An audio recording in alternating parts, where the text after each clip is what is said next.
Back on Inside Tennessee, Don Bosch, Susan Williams, a Democrat and a Republican.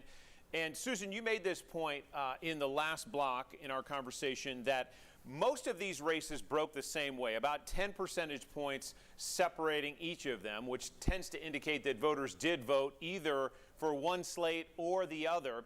And I'll tell you, that held true if you look at the early vote, the absentee vote, and the vote on Election Day. All broke about the same way. Don Bosch, what do you make of that?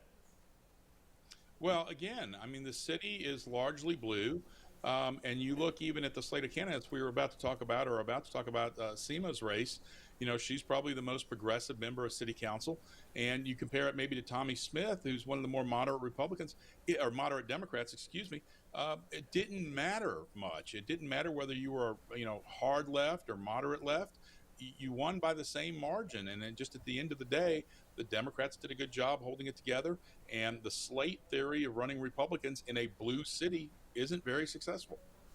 I think it's fair to say that Nicholas Sapero was sort of the most agitated candidate of any of the 10 that were in this race. John, he would challenge the incumbents in almost every debate, not just the one he was running against, but every one of them.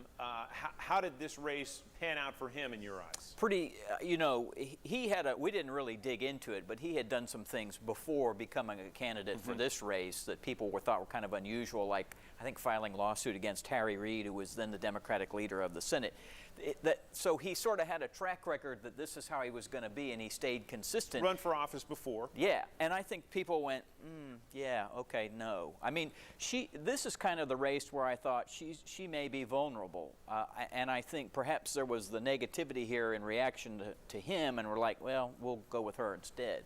All right, let's move to another of the races that broke, to Lauren Ryder, again, the incumbent here. And again, I made the point at the top of the broadcast that the last time she ran for city council, she spent about $20,000. This time she spent close to $70,000 that we know about.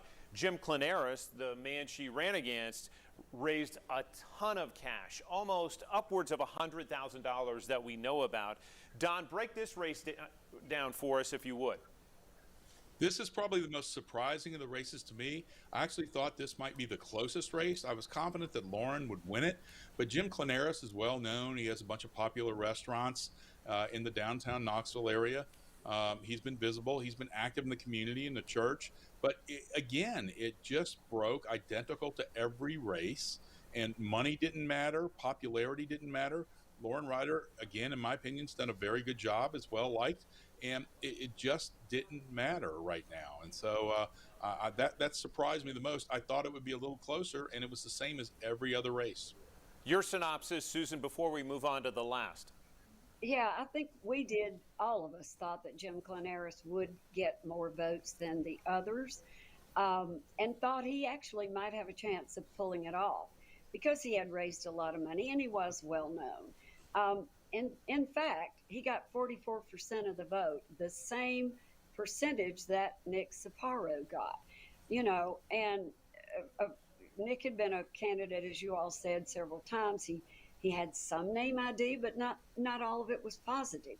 But the fact they got the same percentage vote, it was pretty astounding to me. John, let's move to Gwen McKenzie, District 6. This is East Knoxville. She was taking on a newcomer, political newcomer, Garrett Holt. He is a national sales manager for a medical tech company. She, of course, vice mayor, the first African-American woman to hold that post. This race was another that people said, I don't know. I could see this breaking one way or another. She won it handily, actually received the most of any candidate in the races. Sort of a few days before the election, there were even murmurs that, she may have offended some people who didn't agree with her stance in terms of addressing urban removal and the efforts that the city has undertaken in that regard. But no, it turned out to be not the case at all. She was actually in really great shape and spent the least amount, or among the least amounts of money, relatively speaking, of the candidates. Don, your hot take on this as the Democrat? Yeah, I thought Garrett Holt probably the most moderate of these Republican candidates, or at least from my perception. You know, Gwen had a little bit, I don't even want to call it controversy, but she had stirred the pot a little bit. But she's strong, and she's incredibly strong in her district. She's sort of political royalty in her district, with a lot of family members serving in other roles and having served in other capacities. So I'm not real surprised, but again, I thought it would be a little closer. She's the vice mayor. She has a lot of face time and a lot of notoriety, and she won this by the most convincing amount of all the races. Her husband serves in the state house. They are really the political couple of the moment in Knoxville. Susan, quick take from you before we have to go to break.